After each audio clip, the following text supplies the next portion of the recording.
All right, so we're happy to have you all here with us. Before Jay gets started, I'll go ahead and provide an introduction. Jay Salma is a natural resources, environment, and energy extension educator for University of Illinois, serving Joe Davis, Stevenson, and Winnebago counties. His work addresses indoor air quality, energy management, and water quality issues impacting commercial agriculture and residents.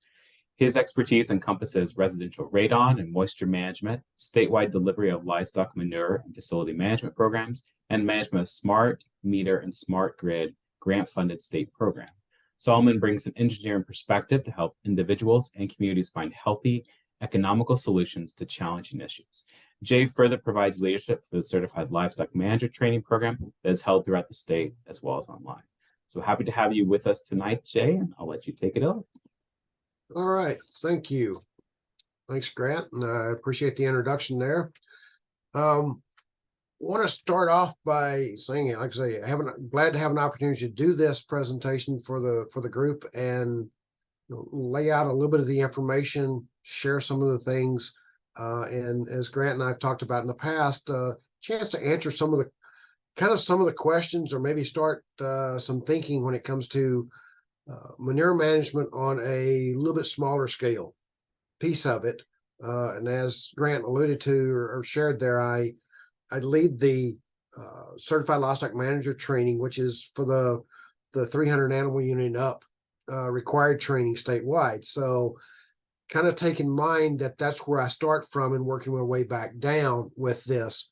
And this is going to be kind of a quick overview, more or less kind of walking around the pond and maybe dipping our toe and a finger into the water in a place or two to see the temperature, but we're not going to get too deep into it. So recognizing we'll leave a lot of questions out there, but there's a lot of territory to kind of try to cover. So with that in mind, I'm going to kind of get started with this.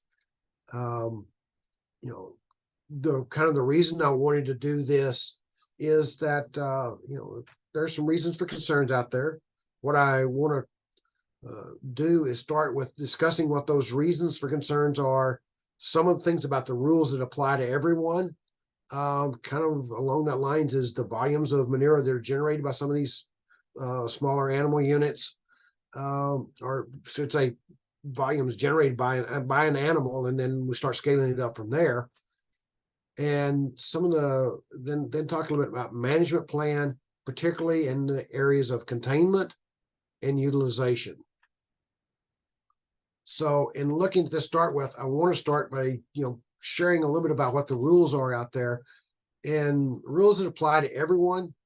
On the federal side are the Clean Water Act, and within that, the state part that's addressing it initially from a livestock standpoint is the Livestock Facilities Management Act, LMFA. And so that's really the two acts that the two pieces we're looking under, and we've got rules under, and I'll dig a little bit deeper into this, but not too deep. The Clean Water Act, sometimes it initially was the Federal Water Pollution Control Act of 1948, which I actually, in putting this together, didn't realize that it went back quite that far. The Clean Water Act, as we know it, was originally put together and passed in 1972. There's been some amendments since then. If we think about what that basic tenet is, it regulates the discharge of pollutants into the waters of the United States. At least that's the tenet that we're concerned about from a livestock standpoint. There's a lot more complexities to that, but that gets at the piece that we're interested and concerned about. The Clean Water Act is implemented through the U.S. Environmental Protection Agency, and within the state of Illinois, it has been subjugated to the Illinois Environmental Protection Agency and the Illinois Department of Agriculture, depending on which areas it fits into. Those two agencies provide leadership for the various parts of things that address the Clean Water Act and things that are authorized within the Clean Water Act. Kind of to get to a little bit more of that, I'll look at and start with the Livestock Facilities Management Act, which is the piece that I'm probably most familiar with, and is the part that impacts all of us in some ways. It is in the Illinois Consolidated State Statutes as 510 ISC 77. Provided that number if you want to look it up. Key piece of this and the tenet in it is the Livestock Management Facilities Act protects your right as a citizen to safe, clean environment, as well as the right of livestock farmers to earn a living. So it is really looking at both sides of that equation and how they work together. And that's most of what I'm going to talk about and how things come together with respect to manure management for livestock. So within that, on the implementation, kind of to help sort out how some of this comes about, the Illinois Department of Ag is really involved with the pre-construction and construction phases of enforcing the act. And that is looking at making sure that you put together your plan. If you're doing a confinement or an area that's holding livestock in confinement for a period of time, they want to look at how you're doing that and that you've got a plan put together. One of the things it states in there is it requires a nutrient management plan. It doesn't require a written nutrient management plan, but it requires you to at least thought through how you're going to handle that, how much manure you're going to create, and just some thoughts into that.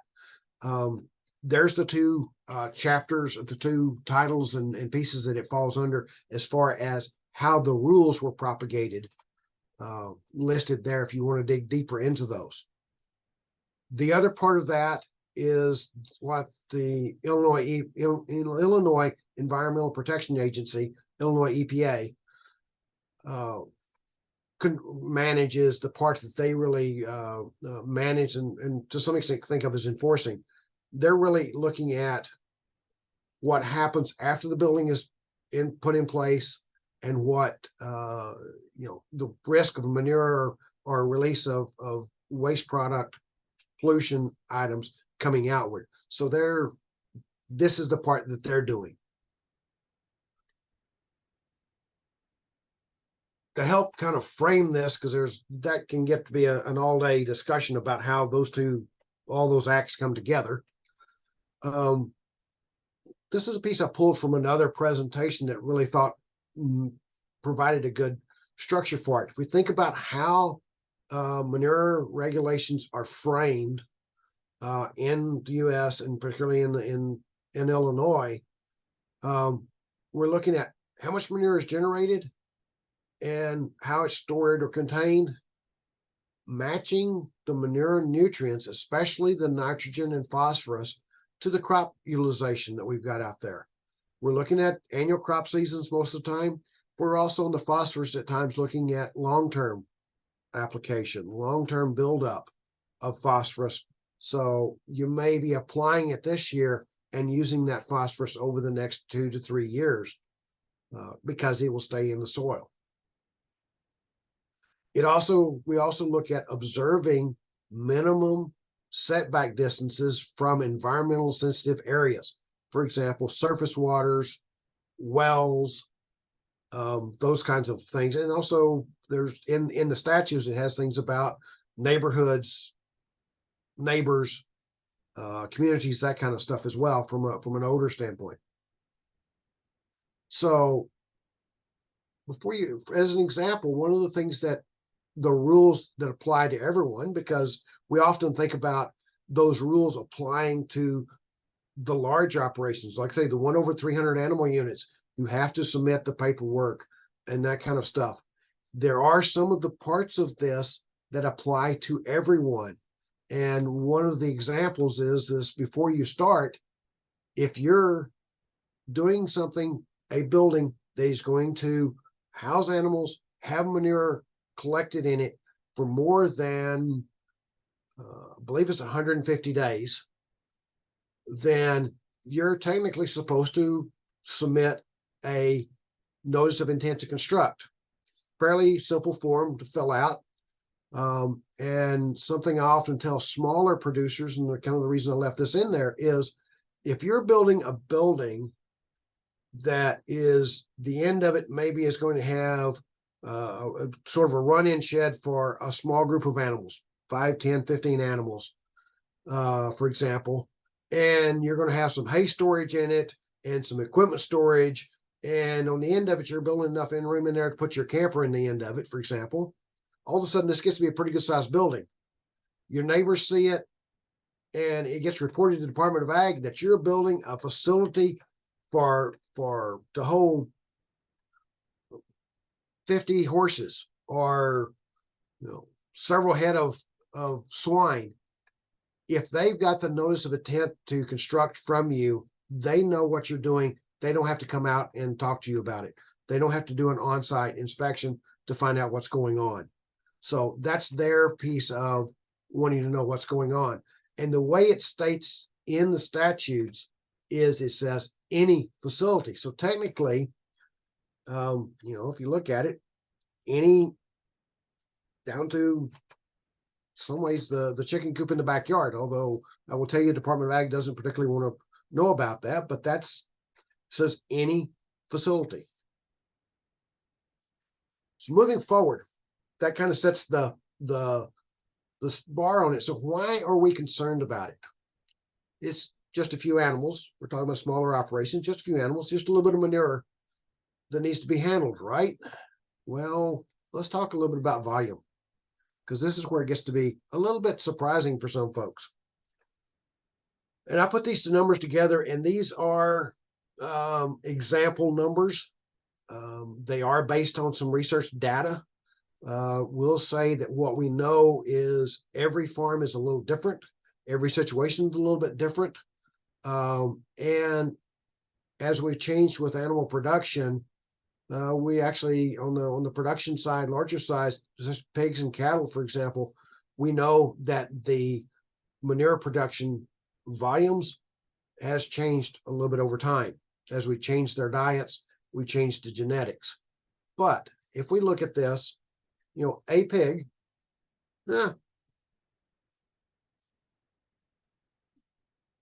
15 hundredths of a cubic foot per day. But over a year, that ends up to being almost 55 cubic feet of stuff you've got to deal with. But look at the cow or a horse. That gets to be a fairly significant amount of manure. If you look out there, 511 cubic feet, 222 cubic feet. And this is strictly the manure and not any bedding. So to give you kind of a picture of this, picture this. One horse will create enough manure in a year to fill a 6 by 10 stall, 10 feet or 5 feet deep. A cow will create enough manure to fill a 10 by 10 stall, 5 foot plus deep. So, it's not a huge amount, but it's a significant amount if you're trying to move it out with a wheelbarrow. So let's talk about what we talk about for a management plan. You've got that kind of quantities out there. Let's talk about how we manage that.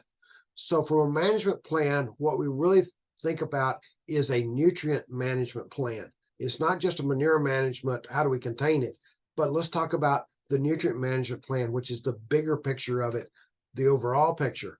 And what we often we talk about is a nutrient management plan provides a strategic farm-specific plan to maximize nutrient utilization and reduce negative environmental impacts. It's the same thing I talk about with the larger operations. It's not just, we've got to contain this and document how we get rid of it, but by doing the plan, we can make use of those nutrients and get a crop out of it, get something productive out of it, and the reducing negative environmental impacts comes along as a free rider in that. We get that by doing the first part of it that benefits us basically for free by coming along with it. Now, the key components of that, are containment, utilization, and some documentation of it. So kind of going to dig into that. Going to take a little bit of a departure here because of the group I'm talking to. We're looking at smaller operations, a lot on farm. And in this group, we've talked a lot about grazing, that kind of stuff. So how does this fit together? The confinement, a lot of these rules are related to confinement side of things. So it's the pens, the stalls, the dry lots. The manure and the nutrients are concentrated into those areas. We really need to contain them and spread them to make use of those nutrients. And we need to manage all of that manure that's created.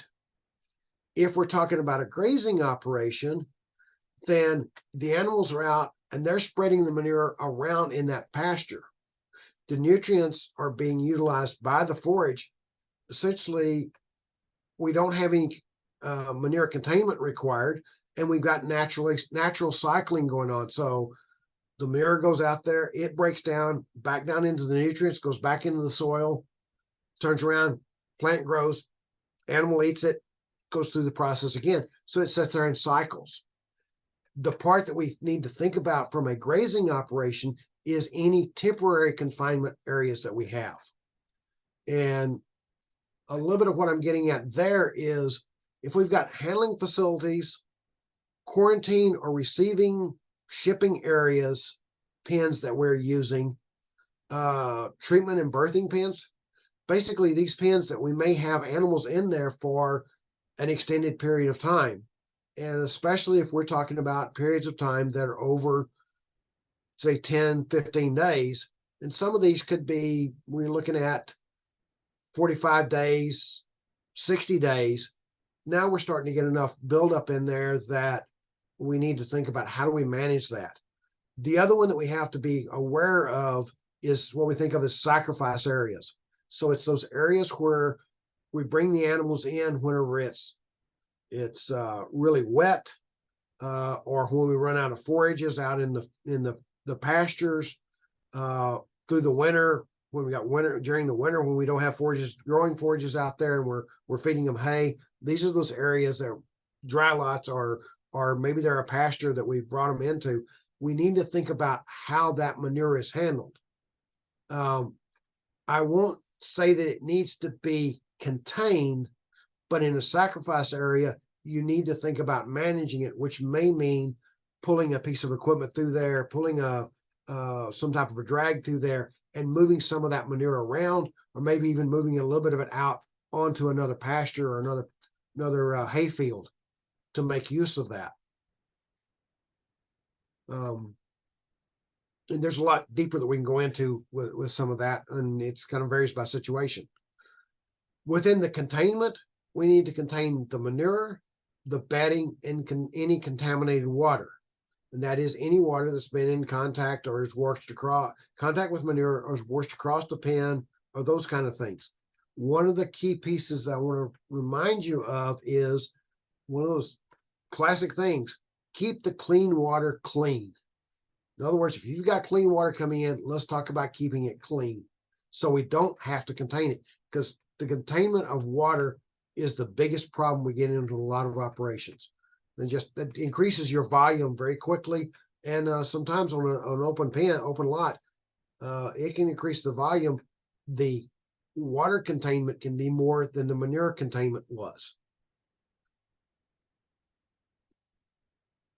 So with that in mind, here's kind of what I mean by that: keep the clean water clean. Divert any incoming surface water away from livestock pens and manure storage. Now, this seems obvious. Well, that's surface water, whether it is flowing water all the time or it is rainfall and water created during rainfall events that's flowing. You want to try to divert those away and keep that from coming across the pens. What we don't want to create is what many years ago was referred to as the rain flush system. So it rains and it flushes the pens clean, and now they're nice and clean when we start over again. Well, that manure has now gone downstream, and that's the last thing we want to have happening. One of the other things we do is use gutters on our buildings. and think about where we divert that rainwater off away from the pens. Don't the classic of the old gutters on a lot of the old barns would come down and they collect the water up and then they drop it right on the holding pen, right on the pad out in front of the building. Oh, did a really nice job of flushing the manure clean and on downstream. But then again, now you've got all that what was clean water that you need to do something with. Divert any contaminated water. You know, if you've got a small amount of water that you can't control, or we've got water coming off of an open lot or open pen on a smaller operation, we can divert that through a vegetative area, what's called a vegetative filter. But what we need to do is get that as a sheet flow and not just into a channel and let it run. So it needs to be spread across the area and slowly flow out, so we pull those nutrients out of it. So going back to how do we deal with the containment? We can dry stack the manure. We can look at doing some composting with it. And we may look at, and a lot of times we end up doing some type of a liquid storage. We're talking about pigs that are on concrete, anything that's on, and cattle on a concrete floor. We're probably talking about a semi-liquid storage system. So, you know, that's kind of the direction semi-liquid. So something like the bottom corner, maybe what we're kind of talking about. The top one is actually a composting system. If you go through one of my composting sessions, you'll hear that one needs a little bit of management because all the bins are full, which is not a good situation. But that's kind of a starter there. So if we look at the rules and regulations, and this becomes very important in a nice change that happened recently. So the volumes we need to think about, storage volume, solids, 6 months, semi-solid or liquid, that 150 days of storage. In 2008, there was a definition put in there that facilities less than 300 animal units may reduce to 2 months or 60 days of storage if adequate land is available. In other words, you need to be able to land apply that year round. And so you may be able to work under that smaller storage exemption, but think about as you're doing things, does looking at these larger storages, the 6 month, 150-day storage, does that give you more flexibility to really make use of that manure and that product that you've got? So a lot of times I encourage us to look at what does that number look like for 6 month storage, for 100 or at least 150 days storage, before we just give up and say, oh, we're just going to put 60 days in there. So it may not be that much difference. If we're looking at stacking versus composting, stacking is a temporary method. Long-term stacking can result in an anaerobic process and can in some cases result in spontaneous combustion if you got the right mix in there and can get to heat it up. Significance there with long-term storage, and I put this out there because we run into a lot of smaller operations, especially horse operations, where, oh, I'm composting out back. Well, it's a composting stack that they started, and are they really doing it? Because if we talk about composting, it's an aerobic process which is maintained through frequent stirring or turning of the piles, so that you keep it working, so you end up with a homogeneous finished product at the end of it, where you've gotten rid of the odor, a lot of the odors in it, and you've stabilized that product, which is not something you get with stacking. Moving from the storage piece of it, which is, I realize I flew through that pretty quickly, and that piece of it, like all of these, is something that if you've got something on farm looking at different animals, it's a little bit different for each operation. And we need to kind of think about how it works best for your operation, and where I'm trying to cover a wide area, didn't get too deep into it. we're looking at utilizing it, we're looking at land application as a fertilizer and organic matter. And in fact, there's a lot of folks look at, hey, this is a good source of it. I fielded several calls today or in the last week for that very reason. Everybody thinking about their gardens. Hey, where can I get some manure or some compost? It is full of valuable, manure is full of valuable crop nutrients. It's a matter of applying those and making use of it. So if we look at land application of it, we're really looking at applying it what is called agronomic rates. And this is one of the things that, well, we go through this. Agronomic rates is applying it to production land to meet crop nutrient needs.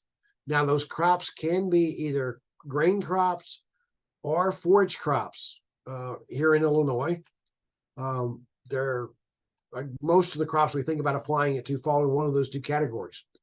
And usually we're talking about applying that when that growing crop can make use of it. So it may be in the spring, just before this time of year as things start to grow.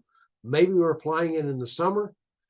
In some cases, we may be applying manure in the fall and letting it get in the ground. The nutrients break down a little bit, so they're more readily available for that crop next spring. But those are normally the times that we're putting it, we're spreading that manure out there. And what I started saying a moment ago about agronomic rates, for if you're working with your neighbors, remind them that you're putting it out there. You're not just throwing it out there to get rid of it, but you've actually thought through how much that crop needs, what's in it, so it can be utilized and use those nutrients rather than them going to waste. And it's cheaper than some of your commercial fertilizers most of the time. Other pieces that we need to think about: observe the setback requirements. There are some setbacks that apply to all of us. We're doing applications. There's setbacks that apply to larger operations as well, and I won't go into those. Observe good environmental practices. Don't apply when it's really wet or right before rainfall, right before a heavy rains. You can see storm coming in. Don't go out and try to apply it right then when there's a high probability of it actually washing off rather than being soaked in. And don't do it in a point in time. If you've got fairly wet manure, probably don't want to apply it first thing in the morning on a really hot day because you're going to lose more of it to evaporation. And if you don't have much wind or the wind's blowing towards your neighbors or town, those are the times whenever odor could be an issue and upset your neighbors, or you end up with neighbors not appreciating you. Land application piece of it, let's talk about agronomic rates. And really the way to do that is we need to know what the crop is, what the animals are.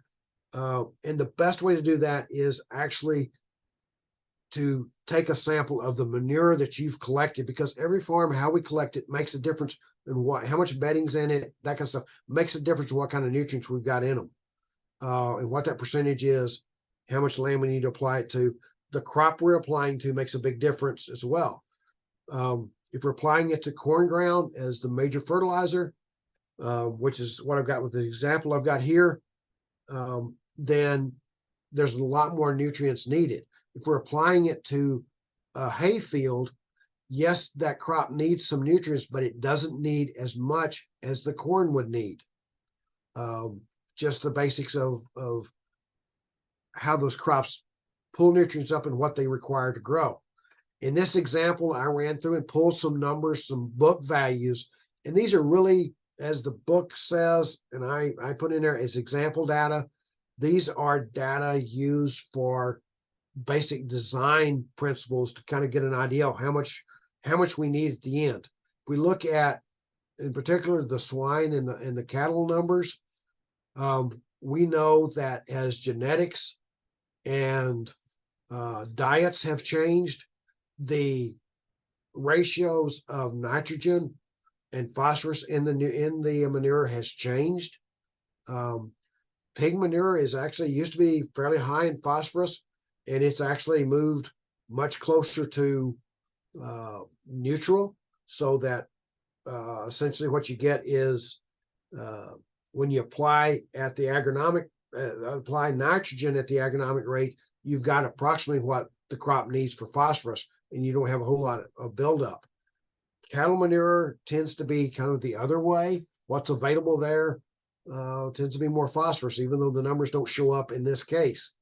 That acreage out in the end is just to kind of give you an idea. We talk about 10 animals. You know, sheep don't take very many acres, and one of the things is that's really hard to work with because most of the time they're going to be out on pasture. Pigs maybe a little bit more, but you know, look at what happens with the cow and there. You know, you got one cow, yeah, much bigger animal. We got, you know, we need a couple of acres to spread that out on. Horse is kind of the same way. I was not able to locate my numbers for the horse example, but kind of a running number we usually use with pastures on horses is you need 2 acres. Just for a rule of thumb thought to start from. So let's talk about how we do that land application, because doing it right and how much is as important in how we get it out there. So we can do surface application, smaller operations especially. This is probably the better way for you to look at it. You can keep that manure, you know, if you're looking at surface applying it, there's a number of ways, whether it be a spreader, like the top 2 pictures. The liquid spread on the bottom one is probably not something you would see, but I wanted to show a picture of manure being spread on a in this case a hay field. What we often think about with that from an odor standpoint, if you can keep that manure near the ground. So some of the old spreaders used to throw manure way high up in the ground and let it fall, and that was their way of getting a good spread of it, getting to break up and get a good spread. But that allows you to, or causes you to lose a lot of the ammonia off of it, and in that process you create a lot of odor potential, along with you've got a lot of drift of dust and that kind of stuff. So not a good way to do it. So keeping it close to the ground. Check your wind. Make sure it's not blowing close to your nearest neighbor that's not real happy with you anyway. And then if you can incorporate immediately afterwards, in other words, like the last picture there, the one, say the bottom picture, the one closest to the side here, incorporating that as soon as possible afterwards. That is going in and running some type of equipment across it that will get it down in the ground just a little bit and stir it up. Less necessary if you're applying it to a forage. In fact, you know, we basically can't come back and do that if we're applying it to a hay field or a pasture. Although we might want to come back and run something like a rake across it or something like that, that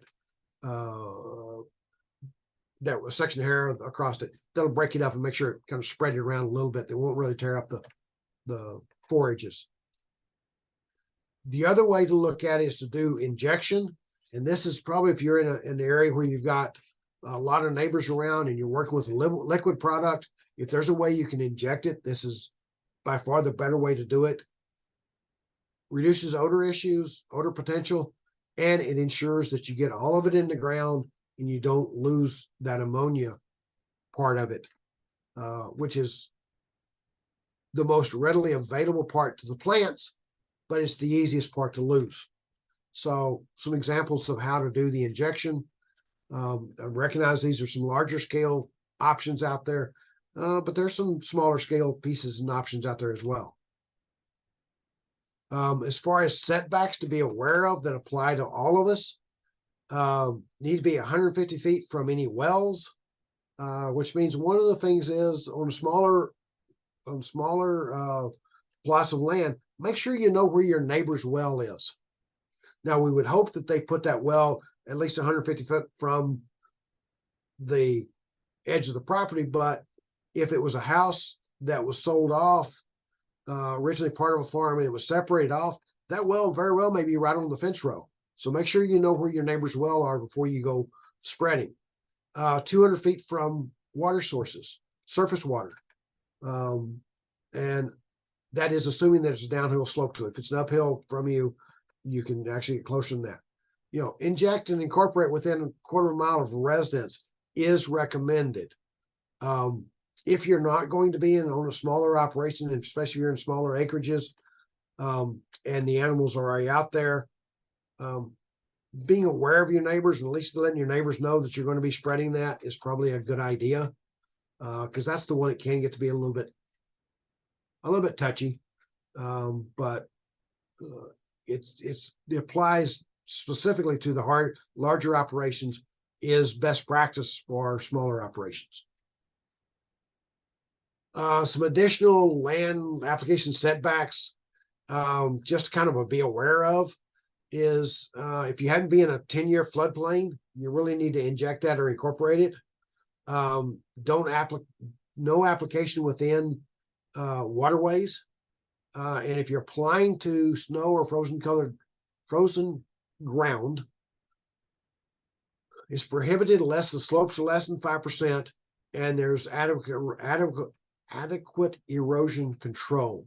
That means that there is something that's going to hold the water there. In particular, what you're really looking for is that there's some stubble, some plant material there that's going to keep it from just flowing away and water running across it. So that's just things to be aware of. Another piece that I wanted to hit upon that falls into these rules, and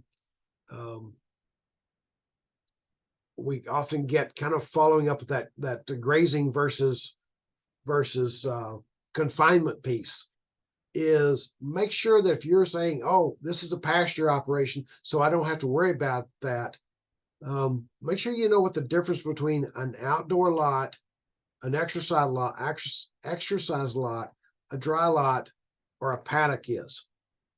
And, you know, I not saying that everyone would have, then there's a lot of difference between them, but depending on what animal species they are, there may be some difference in how people reference some of those.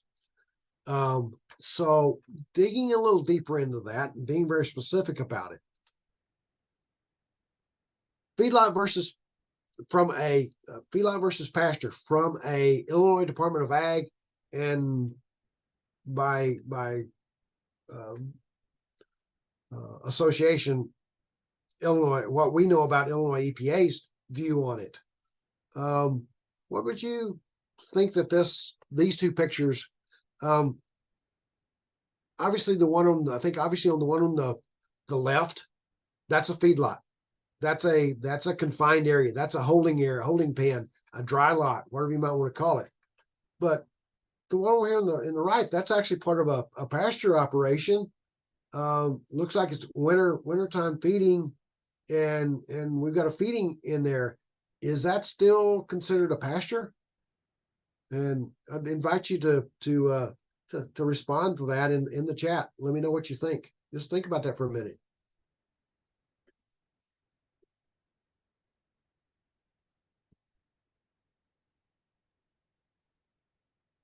By classification, it's questionable and could be vulnerable for being considered a dry lot because it doesn't have any grass cover in it. Now, if it's through the winter and it's brown, it's fine, but you still need some indication of forage out there. The one that's definitely a pasture is the one you've got green grass underneath the animals, green forages under the animals. You really can't see a lot of ground under it. So kind of be aware of that as you're working with things, that if you end up with an area that is the whole area they're being held in is brown, and you can see more ground than you can see any indication of plant material, look at what's around that. Is the water coming off of that going through other pastures? Do you need to look at containing it? Do you need to look at moving the manure off of it? And the other key piece there is how long has it been like that, and how long is it going to be like that? So if that's something that's happened within the last, say, month, and you're going to be moving the animals off of it, and that's on some upper ground out around with pastures around it, so anything coming off of it's going to kind of run onto the pastures, you're probably okay. But if this is right down beside the creek, and they've been there and it's been like this since December, meaning you're vulnerable to having a visit from EPA if somebody so chooses to complain about you. So a little bit more about the plan piece of it. And the last piece of that is the documentation. And for this group, there's not a requirement, but this is just one of those good ideas. And it's good. Think about it as good business practice. Record the volumes generated. Make a note, make notes related to your application rate calculations, how much you applied, how much did you estimate you needed to apply, what was that based on as far as your crop production and the manure sample or manure values. Record the application area and what rate you actually end up applying it at. And the reason I say that away is we know that we always do the calculations. Then you have to go back and do the back calculations of how did it actually end up working out, because you may or may not have got it calibrated just exactly right the first time, and that's not a problem. It's just you need to be aware of it. Recording the dates and a little bit about the weather. What were the weather conditions? What were the soil conditions that day? Specifically thinking about it, was the wind out of the south 10 to 15 mile per hour? Then if your neighbor to the south complains that, the odor was a real problem all day that day, you can talk to the folks at the EPA or Department of Ag person and say, hey, there's got to be something a little bit off here because this is the conditions I was in. The other one is kind of keep a record of how much manure you move off the farm. So if your neighbor comes in and says, hey, I'd like to have a couple of truckloads of manure for my truck garden out here, be a good idea. Just, hey, I moved it to this person. Here's approximately how much it was. So, you're looking at your records, you go, you only applied X amount to this field. Where did the rest of it, if you applied all you should have had here, you way over applied. Well, I had this big chunk that went somewhere else. Some kind of words of warning and some pieces of experience here that I'll share real quickly. This happens to be a picture of stacking with no plan. Was told that this was a compost pile. And when we ask a little bit more about it, this was 2 years of manure with no utilization and no stirring. So it's not a compost pile. It's a manure stack, and a manure stack way too close to a creek too, because the trees back there are a creek. So this is what I encourage you not to do. And to think about it, because these are the kind of things that can cause you nightmares whenever if somebody notices it and decides that there's a problem there. Or the other part of that is there ends up being a fish kill downstream from you, and whether it's your fault or not, you're going to get caught in this when they start going back upstream going, hey, this is right beside the creek here and could have been one of the sources. Along that lines, talk about the importance of a plan. Not having a plan, and I think about this as somebody who's going into an operation and starting up. One of the pieces, the manure management plan, needs to be part of what you do in that business plan. And here's some of the things that I've seen happen because people didn't think about. I want that animal. Hey, I'm gonna raise a few of these for meat, or I'm gonna raise some horses because I want to, and they don't think the way through the other part of that, the manure and some of the storage issues and access issues. You can end up with ill feelings and ill will from neighbors because all of a sudden now you become an environmental problem for them.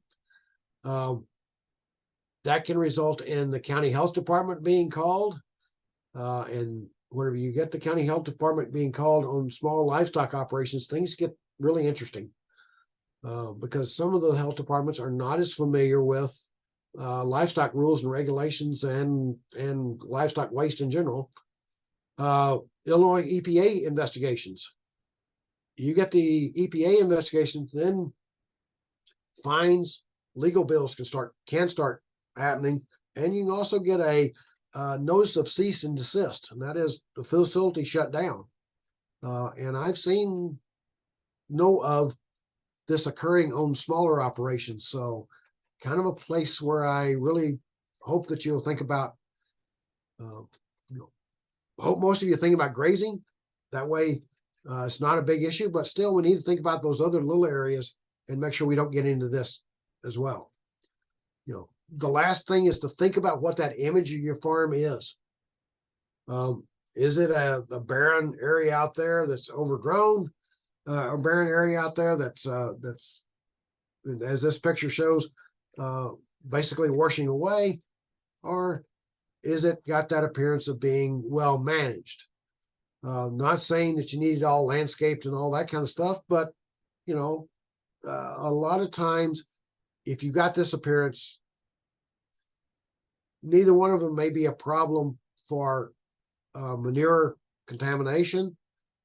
Flip side is both of them could be, but the first one is more apt to get reported to EPA or the health department, get complaints about it. So just a thought process for you, a way to keep yourself out of trouble.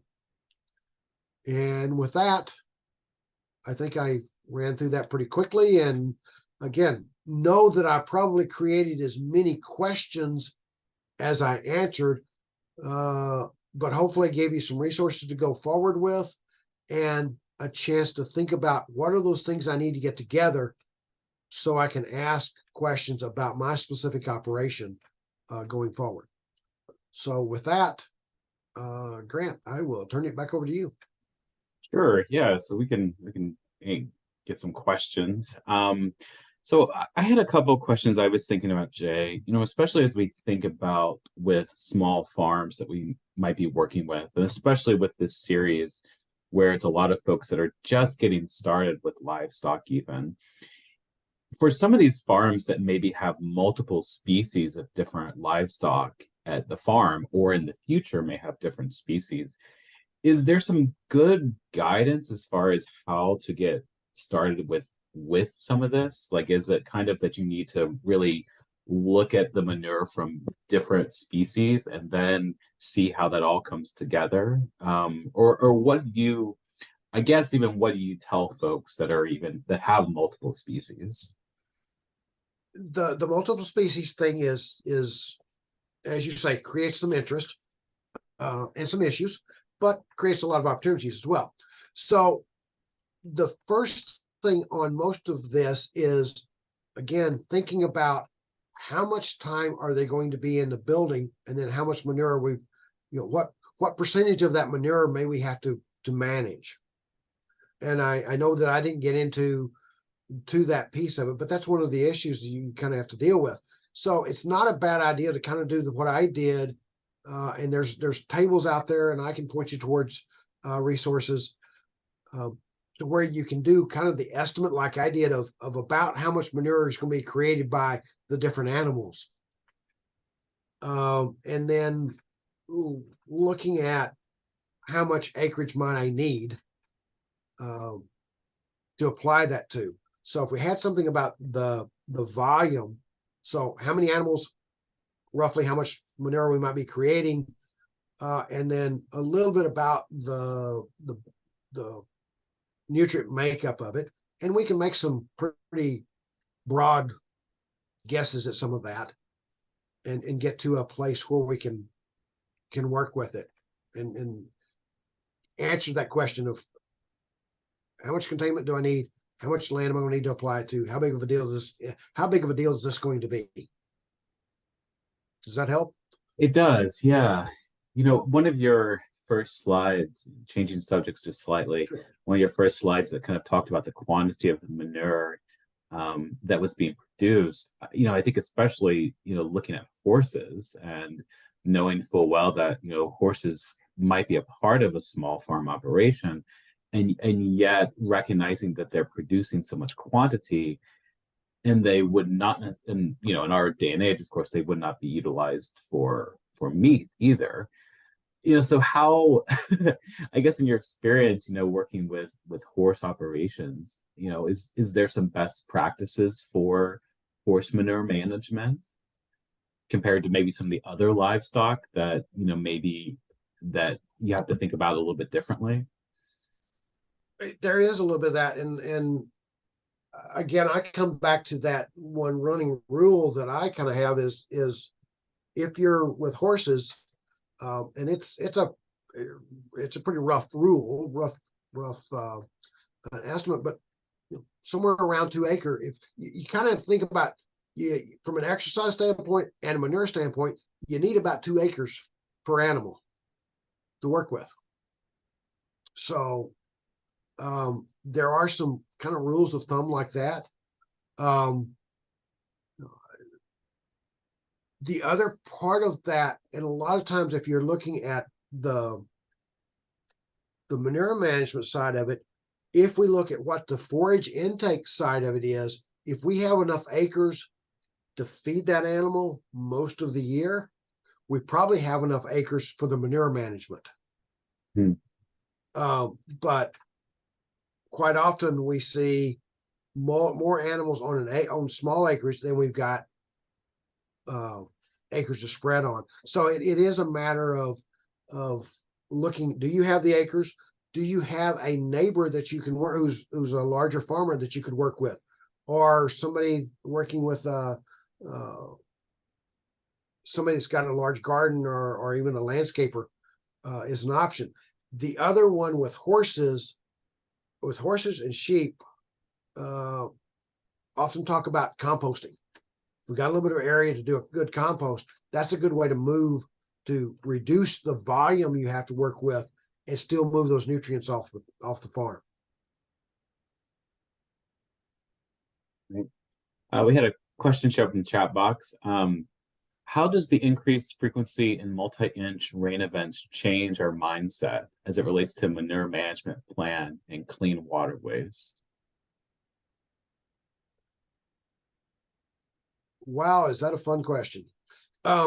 Because the real issue is, and is that it makes it where we need to be more aware of it, and more thoughtful about how we do that, so that we don't have a lot of it being lost.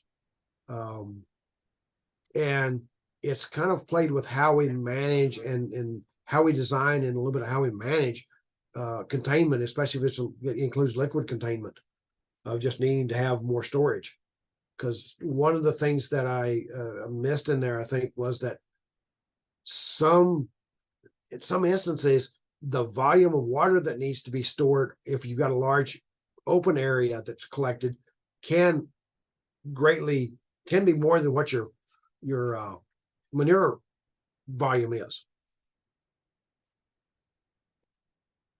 But it also, in that plan, the other piece is why I'm kind of pushing at that 6 month or a minimum 150-day storage rather than 60, because that is 60 assumes that you're going to get a window close to the end of that 60 days that you can do that application. And if we look at some of the wet springs, wet falls we've had, are going from fall to winter very quickly. That can get to be a problem.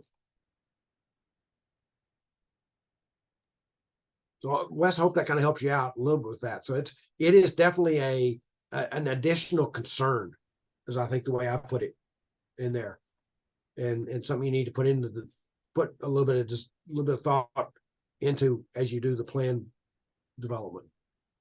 And would the species matter as well, or would it not matter too much? The species would matter a little bit, and